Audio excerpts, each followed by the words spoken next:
मत्स्य अवतार भगवान विष्णु के प्रथम अवतार है।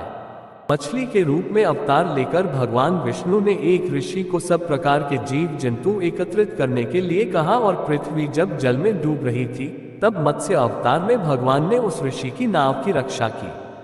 इसके पश्चात ब्रह्मा ने मत्स्य अवतार की कथा।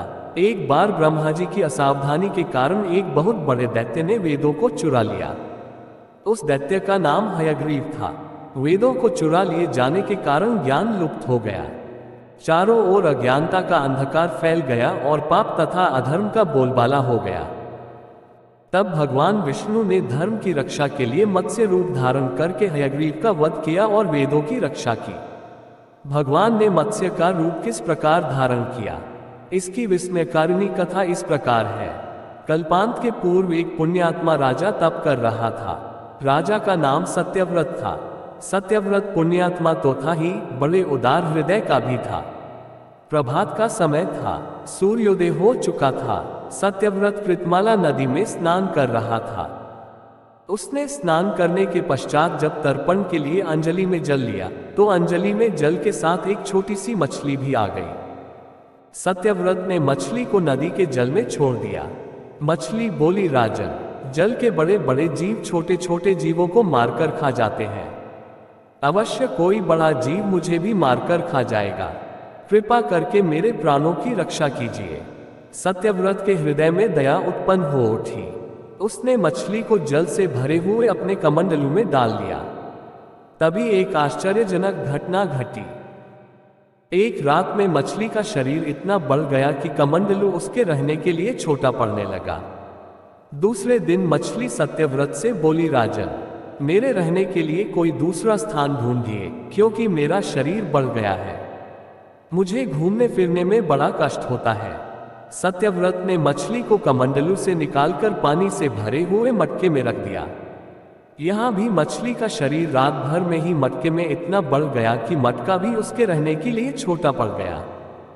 दूसरे दिन मछली पुनः सत्यव्रत से बोली, राजन, मेरे रहने के लिए कहीं और प्रबंध कीजिए, क्योंकि मटका भी मेरे रहने के लिए छोटा पड़ रहा है।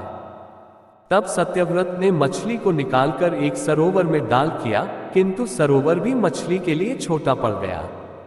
इसके बाद सत्यव्रत ने मछली को नदी में और फिर उसके बाद समुद्र में डाल दिया। आश्चर्य!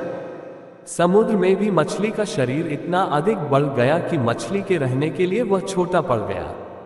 अतः मछली पुनः सत्यव्रत से बोली, राजन, ये समुद्र भी मेरे रहने के लिए उपयुक्त नहीं है।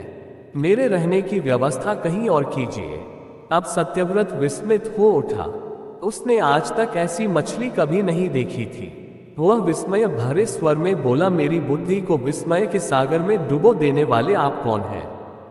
मत्स्य रूपधारी श्रीहरि ने उत्तर दिया, राजन, हयग्रीव नामक दैत्य ने वेदों को चुरा लिया है। जगत में चारों ओर अज्ञान और अधर्म का अंधकार फैला हुआ है। मैंने हयग्रीव को मारने के लिए ही मत्स्य का रूप धारण किया है। आज से 7वें दिन पृथ्वी प्रलय के चक्र में फिर जाएगी। समुद्र उमड़ उठेगा, भयानक वृष्टि होगी, सारी पृथ्वी पानी में डूब जाएगी। जल के अतिरिक्त कहीं कुछ भी दृष्टिगोचर नहीं होगा। आपके पास एक नाव पहुंचेगी। आप सभी अनाजों और औषधियों के बीजों को लेकर सप्त ऋषियों के साथ नाव पर बैठ जाएगा। मैं उसी समय आपको पुनः दिखाई पड़ूंगा और आपको आत्म तत्व का ज्ञान प्रदान करूंगा। सत्यव्रत उसी दिन से हरि का स्मरण करते हुए प्रलय की प्रतीक्षा करने लगे। 7वें दिन प्रलय का दृश्य उपस्थित हो उठा। समुद्र भी उमड़कर अपनी सीमाओं से बाहर बहने लगा। भयानक वृष्टि होने लगी। थोड़ी ही देर में सारी पृथ्वी पर जल ही जल हो गया। संपूर्ण पृथ्वी जल में समा गई। उसी समय एक नाव दिखाई पड़ी। सत्यव्रत सप्त ऋषियों के साथ उस नाव पर बैठ गए। उन्होंने नाव के ऊपर संपूर्ण अनाजों और औषधियों के बीज भी भर लिए। नाव प्रलय के सागर में तैरने लगी।